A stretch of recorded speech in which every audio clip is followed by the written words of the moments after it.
작아지면 하나님에 향한 믿음이 없어지고 작아지면 어떠한 현상이 일어날까? 첫 번째로 무서워한다. 오늘 어찌하여 무서워하느냐? 무서워할 것이고, 두 번째로는 염려하고 걱정할 것이고, 세 번째로는 의심하게 될 것입니다. 하나님을 인식해야 되는데 믿음이 작아지면, 그래서 주님이 오늘 크게 책망하시는데 믿음이 작은 자들아 그랬어요.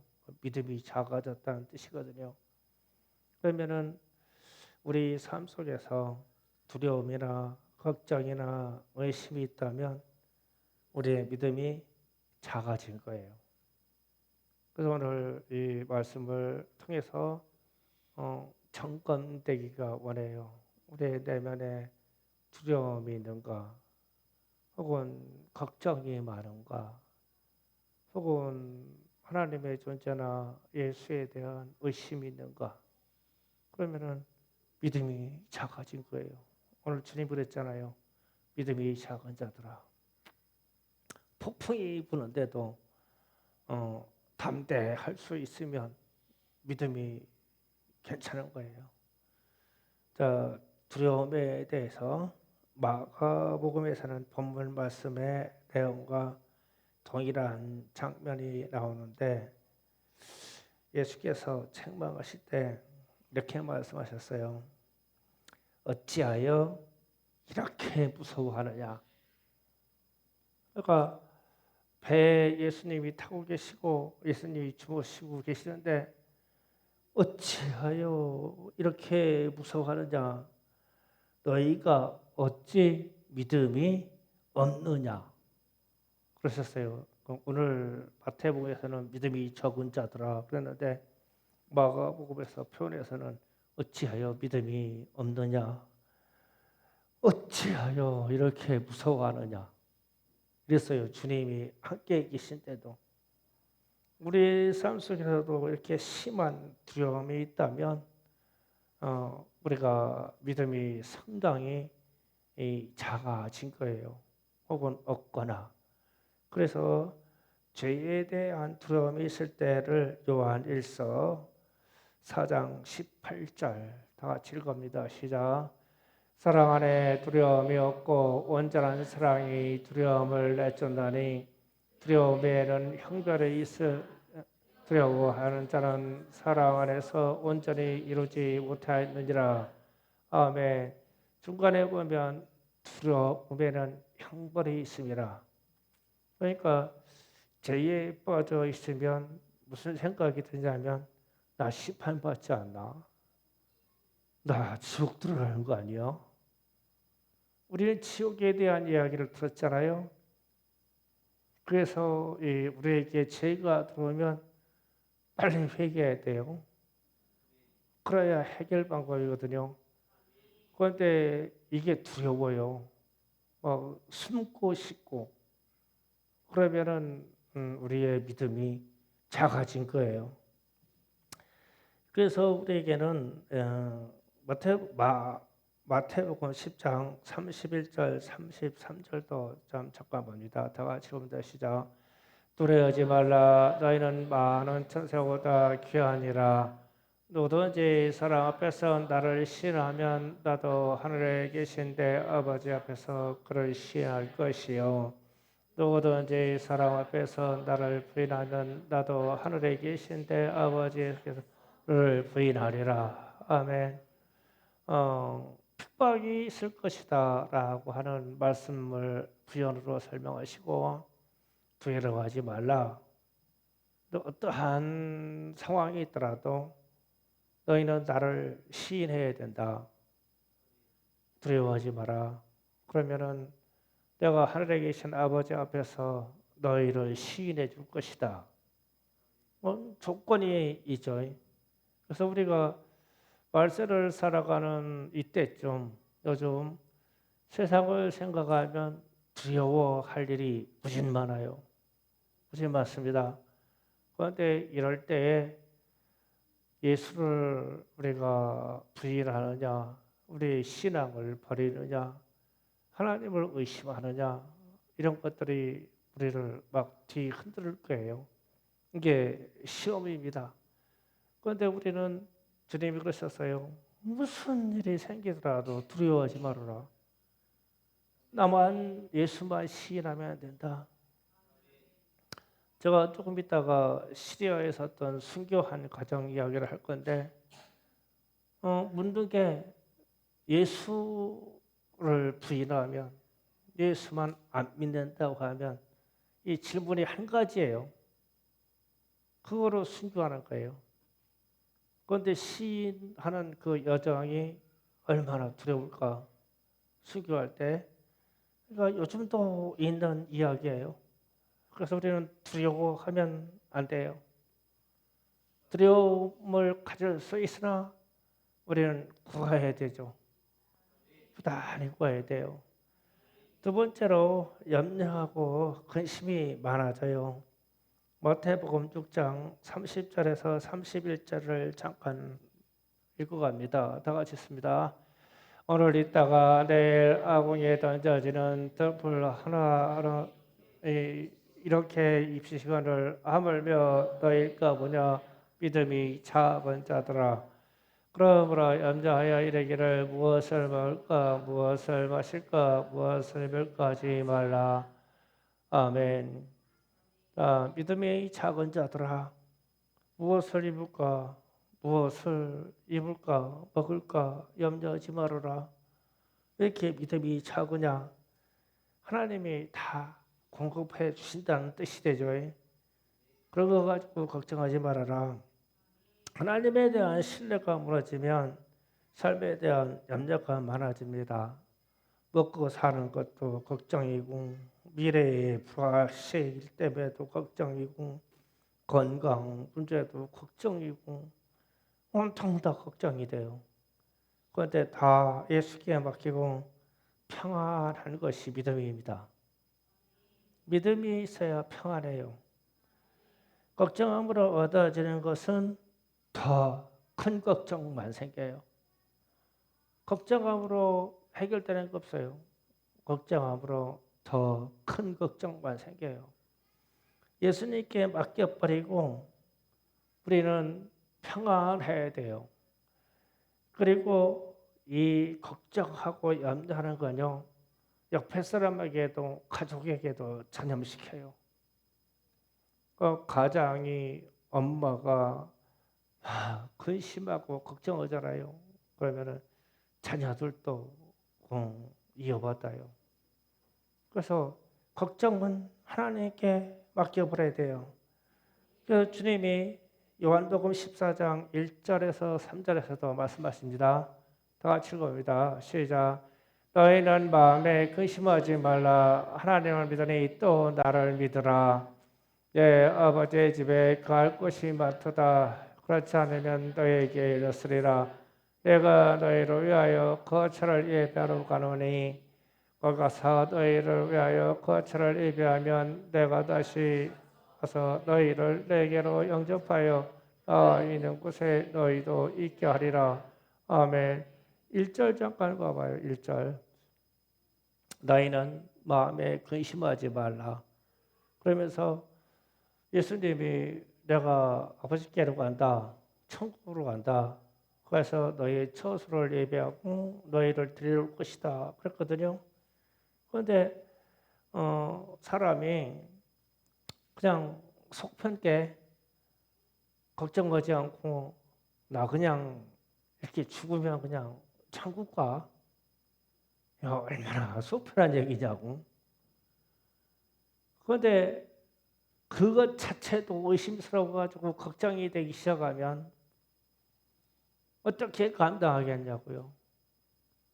그래서 천국에 소망을 두면 모든 걱정이 사라져야 돼요. 걱정하지 마시고 예수님께 걱정을 맡겨버리고 걱정한다고 해서 해결되는 게 없어요. 그냥 기도하고 편안하셔야 돼요. 그러면 주님이 역사해 주셔요. 세 번째로 믿음이 작아지면 의심이 생겨요.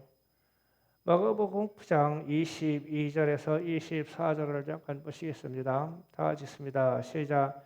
귀신이 그를 죽이려고 불과 불에 자주 던졌나이다. 그러나 무엇을 할 수 있거든 우리를 불쌍히 여겨서 도와주옵소서. 예수께서 이르시되 할 수 있거든이 무슨 말이냐? 믿는 자에게는 능히 하지 못할 일이 없느니라 하시니 곧 아이의 아버지가 소리질러 이르되 내가 믿나이다. 나의 믿음 없는 것을 도와주소서 하더라. 아멘.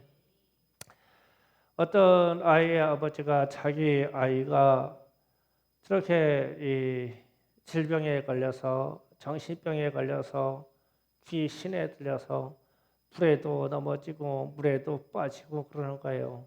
그 이제 제자들에게 데리고 왔을 때 제자들이 이거를 귀신을 쫓아주지 못했어요. 그래서 이제 이 아버지가 의심이 생긴 거예요. 의심이 생겼는데 그래서 하는 말이 예수님 무엇을 할 수 있거든 좀 도와주세요. 무엇을 할 수 있거든. 그러니까 이게 무엇을 할 수 있거든 이 말은 의심이에요. 의심.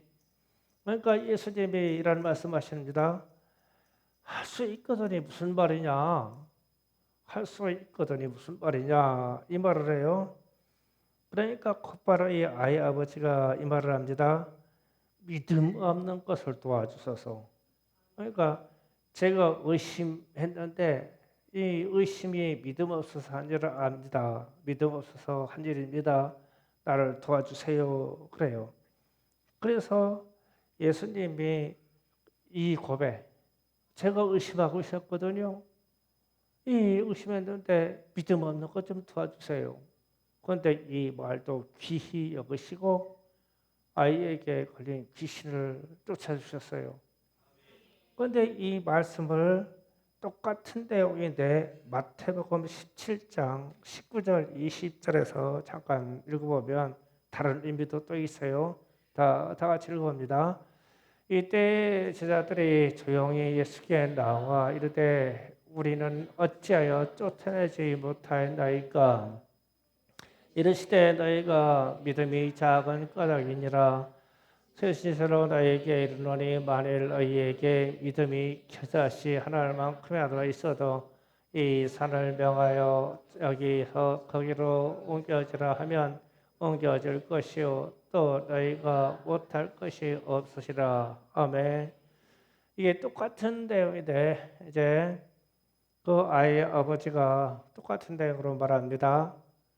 내 아이가 귀신에 들려서 불에도 빠지고 물에도 빠져서 이렇게 위태합니다. 근데 제자들에게 들어봤더니 이 귀신을 쫓아내지 못했습니다. 또 그래서 하는 말이 예수님 무엇이든지 할 수 있거든 좀 도와주세요. 그랬어요. 그러니까 예수님이 말합니다. 무엇을 할 수 있거든이 무슨 말이냐. 그래서 믿는 자에게는 능히 못할 일이 없다라고 말씀하셨어요. 그러니까 이 말을 듣고 아이 아버지가 나의 믿음 얻는 것을 도와주세요. 그랬어요. 여기에서 흐름이 의심의 의심, 의심한 거예요. 그런데 이 17장 마태복음 17장 19절 좀 잠깐 봐요. 19절 잠깐 봅니다. 그러고 나서 이제 제자들이 조용할 때 예수께 나와서 이르시되 우리는 어찌하여 쫓아나지 못하였나이까 이렇게 물었어요. 조용할 때 그러니까 20절에 예수님이 이제 답하십니다. 이르시되 너희 믿음이 작은 까닭이니라. 믿음이 작은 까닭이니라. 믿음이 없기 때문이다. 이 말을 했죠. 그러고 나서 진실로 너희에게로니 만일 너희에게 믿음이 겨자씨 하나만큼 있어도 그러니까 무슨 말이냐면 제자들에게는 겨자씨 하나만은 믿음도 없었다는 얘기죠. 있으면 이 산을 명하여 저로 가라면 갈 것이다. 귀신에게 명령해서 따라라 그러면 따라갈 것이다. 이게 겨자씨 하나만한 믿음도 없었어요. 그러면은 아버지가 아이를 귀신에 들린 아이를 데리고 왔을 때부터 의심하고 있었던 거예요. 상황이 제자들도 이 귀신 우리가 이 귀신을 명령하면 갈까? 쫓겨갈까? 이런 거예요. 그래서 귀신을 쫓아내지 못했어. 그러니까 아버지가 그 얘기를 하는 거예요. 예수님 무엇을 할 수 있거든 좀 어떻게 좀 해주세요. 그러니까 예수님이 단호하게 무엇을 할 수 있거든이 뭐냐? 의심을 버려라. 믿는 자에게는 능치 못함이 없다. 그랬어요. 이 상황이 끝나서 제자들이 왜 우리는 귀신을 쫓아내지 못했죠? 그러니까 예수님이 믿음이 적은 까닭이니라 너희에게는 겨자씨 하나를 먼지 같은 이 겨자씨 하나만큼의 믿음도 없는 거야 너희에게는. 왜? 의심해서. 그 얘기 됩니다. 그래서 믿음이 작은 자들아 이렇게 하면 믿음이 없으면 우리의 삶 속에 두려움이 오고 걱정, 근심이 생기고 의심이 생겨요. 이런 현상이 한꺼번에 몰려오면 완전히 믿음을 잃어버려요. 그러면은 믿음을 잃게 된다는 것은 예수를 부인하고 예수를 배반한다는 뜻이 돼요. 그러니까 평상시에 내가 믿음의 생활하는데 나는 가끔 두려움에 사로잡히나? 나는 내 삶 속에서 걱정, 근심이 많나? 나의 삶 속에서 예수님이라는 존재, 하나님의 역사에 대한 의심이 있나? 이 생각을 해봐야 돼요. 그래서 그런 생각이 들었다면 시험에 서고 최종적으로는 예수를 부인하거나 교회를 떠날 수 있는 일이 생겨요. 그래서 이럴 때에 기도함으로 강하고 담대한 믿음을 구해야 되죠. 제가 금방 또 잠깐 말씀드리기 전에 시리아에서 순교한 어떤 가정 이야기를 한다고 그랬어요. 그 얘기 좀 할게요. 두려움과 걱정과 의심이 복합적으로 나타나는 일이 순교 순간이에요. 얼마나 두렵겠어요? 얼마나 걱정이 되겠어요? 얼마나 의심이 생기겠어요? 이 이슬람의 극단주의자 IS의 활동이 지금도 없어진 건 아닙니다. 이 미국에 있는 무역 빌딩이 무너지는 그때 당시가 IS 활동이 아주 최고로 올라갈 때였었고 이때 당시에 무슨 일이 많았냐면 중동 지역 지금 여러 단 시리아 이쪽에서 예수 믿는다고 그러면 황색 옷, 노란색 옷을 입혀놓고 무차별하게 다 죽였어요. 이슬람 교도들이. 죽이는 방법도 그냥 참수해서 목을 떨어뜨린 것부터 시작해서 총으로 쏘는 것부터 해가지고 이 게장 같은 우리에다가 사람을 넣어서 물에다가 담가버려요. 쇠 창살로 집어가지고 그걸 거기에다 사람을 집어넣고 물속에다 크레이로 그냥 담가버려요. 그랬다가 1시간 있다 꺼내죠. 그럼 다 죽어 있어요. 세상사 속에서. 그렇게 처형했어요. 해변가에다가 무릎 꿇쳐놓고 뒤에서 막 다 목을 난도질해가지고 그렇게 했죠. 근데 그때 이제 하나님께 무슨 정치적인 것, 전쟁적인 상황에서 포로를 참수하는 것처럼 뉴스에 비춰졌지만 단 한 가지예요. 묻는 게 예수를 믿느냐 이거예요. 그러면 예수를 믿지 않는다 그러면 다 살려줬어요. 예수를 부인하면. 그런데 이때 당시에 시리아의 어떤 가정에 신실한 기독교인 부부가 있었는데 항상 이들은 기도하고 살았어요. 그런데 어느 날 이 아내 되는 분이 기도를 하는데 주님이 방문하셔서 이런 말씀을 하실 거예요. 너는 내게 내 생명을 산제물로 드릴 수 있느냐? 주님의 음성이 들려왔어요. 기도 중에. 그래서 잠깐 생각해 보니까 내 생명을 제물로 드릴 수 있느냐? 이 말이 순교라는 것을 직감적으로 알았어요. 그래서 이 여인이 고백합니다. 주님, 제 생명을 주님께 드리겠나이다. 이랬어요. 그러니까 기꺼이 죽겠다는 뜻이죠. 그리고 나서 그 다음날 또 기도하는데 또 주님의 음성이 들어왔어요. 그러면 내 남편을 제물로 드릴 수 있느냐? 이 음성이 또 들려왔어요. 그런데 이때 걱정이 되는 거예요. 나는 내 생명을 주님께 드린다고 하는데 내가 우리 남편의 생명을 드릴게요 한다고 한들 남편이 아니라고 하면 안 되잖아요. 그래서 기도를 깨어난 후에 남편에게 물었어요.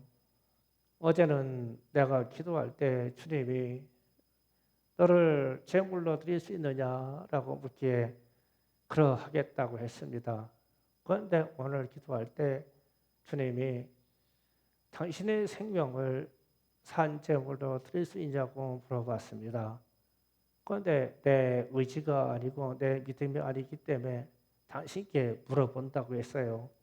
당신은 어떻게 하려고요? 그러니까 잠시 기도 좀 해보고 그러더니 기도를 하더래요. 그래서 한참 기도하더니 나가지고 나 주님께 나를 산 제물로 드린다고 고백을 했어. 나도 내 생명을 주님께 제물로 드릴 거야. 남편이 그러더래요. 그 둘이 죽을 각오가 된 거죠. 그런데 그 다음 달에 주님의 음성이 이 여인이 기도하는데 또 들려온 거예요. 내게 있는 두 딸, 하나는 아이는 6살쯤 되고 하나 아이는 4살쯤 됐대요. 두 딸을 내게 제물로 드릴 수 있느냐 묻더래요. 그래서 막 이 여인이 막 하염없이 울었대요. 하염없이 막 울었대요. 왜냐하면은 우리 같이 성인이나 주님이 받으신다고 하면 믿음의 고백으로 제가 제 생명을 주님께 드릴게요. 이럴 수가 있는데 이 어린아이들 6살, 4살짜리 되는 애가 뭘 하냐고 믿음이 뭔지 그냥 숨막혀서 엄마 아빠만 좋아하지 이거 아냐고. 그래서 하염없이 울다가 깨어나가지고 두 딸을 불렀대요. 며칠 있으면 사람들이 와가지고 우리 집에 문을 부시고 사람들이 찾아와서 내 아빠를 먼저 죽이고 나를 죽일 거야. 그러면 너희들은 방으로 뛰어들어가서 문을 걸어 잠궈. 그리고 나서 눈을 꽉 감고 있어. 꽉 감고 있어. 그러다가 어떤 사람들이 위협하면 이 말을 해. 그러면서 엄마가 가르쳐 주는 거예요. 말을. 우리 아빠를 죽인 당신들을 예수의 이름으로 용서하겠습니다. 이 말을 해라. 그리고 나서 다시 눈을 감고 있어. 그러면 내게 무슨 일이 있을 거야. 이렇게만 가르쳐 준 거예요. 그러면서 너희가 말을 한마디라도 달아줄 수 있는 시간이 있으면 당신들도 예수를 믿어야 됩니다. 이 말까지를 해라. 이렇게만 가르쳐 준 거야. 눈을 꼭 감아라. 어떤 사람들을 위협하면 아빠를 죽인 당신들을 용서합니다. 이 말을 하고 그리고 나서 당신들도 예수를 믿어야 됩니다. 이 말을 해라. 그러면 너희에게 무슨 일이 일어날 거야. 이렇게만 그렇게 준 거예요. 그리고 나서 일주일 후에 실제로 IS 대원들이 이 집이 기독교이라는 것을 조사해서 알고 있었기 때문에 집에 쳐들어와 가지고 들어오자마자 그 남편을 붙들고 묻는 거예요. 예수만 부인하라. 그러면 내 가족을 다 살려주겠다. 그런데 이 남자가 기도하면서 주님께 내 생명을 주님께 제물로 드리겠습니다라는 고백이 생각나서 나는 예수를 부인할 수 없어. 나는 예수를 믿습니다. 그런데 그 자리에서 칼로 쳐가지고 목을 떨어뜨렸어. 그러니까 아내가 갑에질했으니까 아내에게 얘기를 한 거예요. 당신의 예수만 부인하면 아이하고 너를 살려줄 것이다. 그러니까 이 여자가 기도 중에 나를 산 제물로 주님께 드리겠다는 고백이 생각나서 나는 예수를 믿습니다라고 해서 그도 참수당했어. 그 자리에서 이것을 본 동시에 아이들이 자기 방으로 뛰어들어가서 문을 걸어 잠그고 엄마가 한 대로 눈을 꽉 감고 있었어. 그런데 문이 부서지면서 남자들이 들어와가지고 아이들을 머리를 잡고 위협하기를 너희들도 예수를 믿지 않는다면 살려줄게. 그러니까 우리는 우리 아빠를 죽인 당신들을 용서합니다. 당신들도 예수를 믿어야 됩니다. 그랬어. 그런데 그 동시에 목을 떨어뜨렸어, 두 딸을. 그래서 일가족이 그 자리에서 몰살해서 순교를 당했어요. 제가 왜 이 이야기를 하냐면 믿음의 일이라는 것이 평상시에는 말씀을 두고 제가 설명을 하잖아요. 믿음이 적은 자들아. 그러면 믿음이 떨어지거나 믿음이 없으면 우리에게 두려움이 들어옵니다. 때로는 걱정, 근심이 됩니다. 때로는 의심이 생깁니다. 그런데 주님이 너희들이 순교할 거라는 것을 예고해 주시고 일정 기간, 일주일이나 열흘 정도 시간을 주고 이 여인에게 말한 것처럼 이 여정을 착착착착착 예고해 간다면 얼마나 두렵고 얼마나 걱정이 되고 얼마나 한순간에 주님에 대해서 의심이 되겠냐고. 그대로 진행되고 있다면 그 어린 두 딸을 보고 걔들이 말을 알아서 순교하냐고. 엄마가 가르쳐 준 그 말 때문에 죽은 거야. 엄마가 이렇게 말을 하겠으니까 예수의 이름으로 당신들을 용서합니다. 당신들이 예수를 믿어야 됩니다. 그러고 그냥 목이 따끔하고 떨어졌다 이거요. 그 순간의 여정을 이것을 다 응답받고 있는 그 엄마와 아빠는 그 열흘간의 삶이 얼마나 두렵고 얼마나 고통스럽겠냐고. 실제 이 일이 내게 일어날까? 주변에 있는 기독교인들이 시리아 이쪽, 요르단 이쪽에서 다 잡혀가지고 수없이 죽고 있는데 IS 대원들이 막 그 참수하는 거를 막 동영상에다 올리고 그랬잖아요. 그때는 그러고 있다는데 우리 아이들하고 우리가 같이 그렇게 순교도 갈 수 있을까? 그런데 이게 오늘날 금세기에 있었던 일이요, 이 일이. 그리고 지금 중동 쪽에 나가 있는 선교지에 나가 있는 수많은 선교사들이 그런 고통의 삶을 살고 있고, 그런데 그들에게는 강하고 담대한 마음이 있으며 그들은 평안하며 그들의 마음은 견고하다고. 그런데 우리의 삶은 이렇게 평안한 중에 이렇게 잘 먹고 잘 사는 중에 주거지가 안정되어 있는 이런 상황에서 우리가 어떻게 주님을 의심하고 교회 일대에서 의심하고 살 수가 있냐고.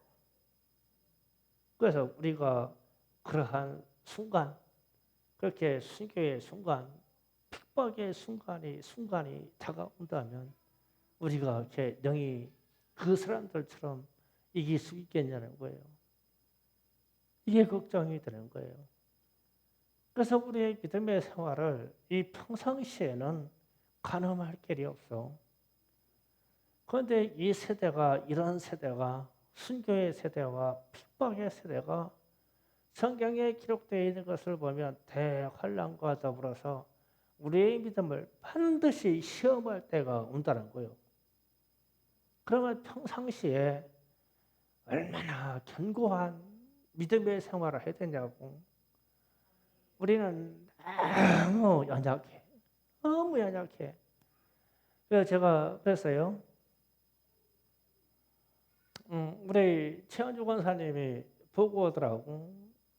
우리 홍래 권사님이 다리를 접질러서 오늘 예배를 못 드린다고 했어요. 그래가지고 그러면은 손과 발, 손둘, 발 두 개를 합쳐서 다리가 4개 있는데 나머지 다리 3개로 오면 안 되냐? 그렇잖아. 한 개 다쳤어. 나머지 3개로 와야지. 이게 보통 얘기 같아요. 그런 의지가 없는데 어떻게 주님께 내 생명을 제물로 드리겠습니까? 라고 할 수가 있어요. 골치 아파서 예배 못 드리고, 다리 잡질러서 예배 못 드리고, 다리 한쪽 다리 골절됐다고 못 드리고, 나머지 3다리 남아 있잖아. 또 차 타면 또 4바퀴가 굴러서 교회까지 또 갖다 줘, 차가. 그래서 그런 현대 사회의 편리한 이 시대에 그런 얘기하는 건 마음에 예배 드릴 마음이 없어. 그거지. 하나님께 나를 드릴 마음이 없어. 그거지. 다리 접질린 거하고 예배 드린 거하고 무슨 상관이냐고. 뭔 상관이 있어. 내가 감기 들린 거하고 예배 드리는 거하고 뭔 상관이 있어. 아무 상관없는 일이야.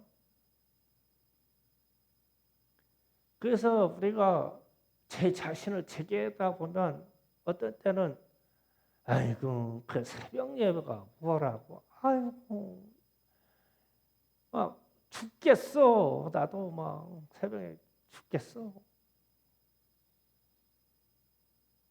그런데 아니야.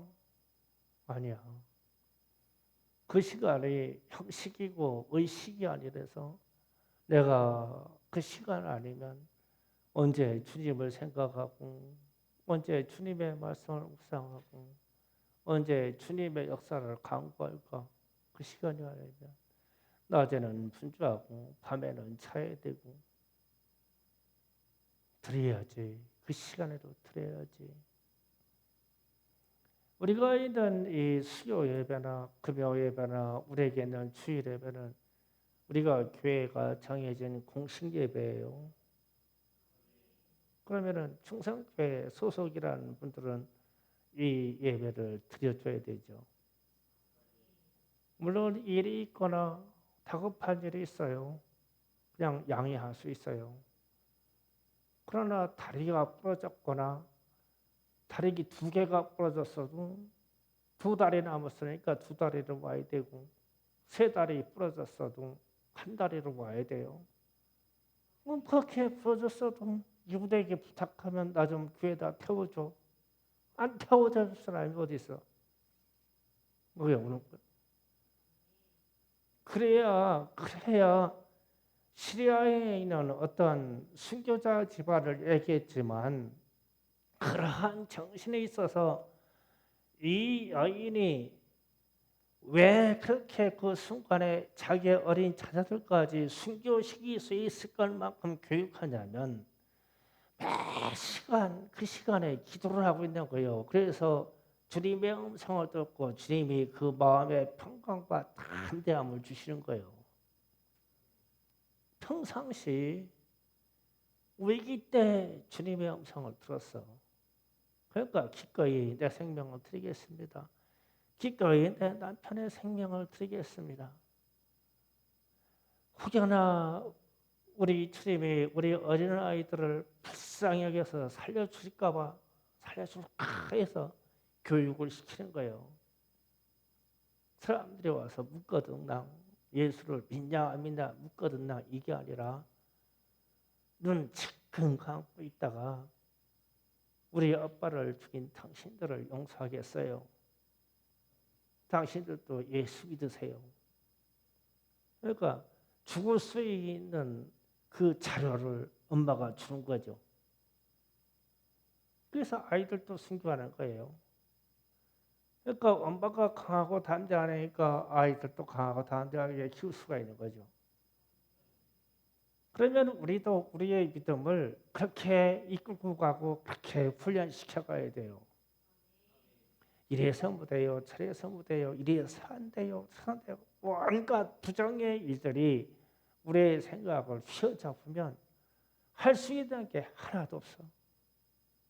믿음의 생활도 그렇고 우리는 강하고 담대한 믿음을 가질 것이며 오늘 말씀처럼 주님이 책망하시기에 믿음이 작은 자들아, 믿음이 없는 자들아 왜 의심하였느냐, 이 말을 들으면 우리는 실패하는 거예요. 그래서 여러분의 삶을 좀 더 믿음이 강하고 담대한 믿음을 갖게 하고 평상시에 나를 쳐서 훈련하는 거예요. 나를 꺾어야지. 누가 나를 꺾어줘요?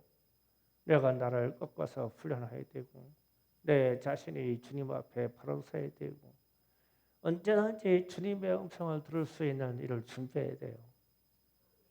평상시에 훈련돼야 돼요.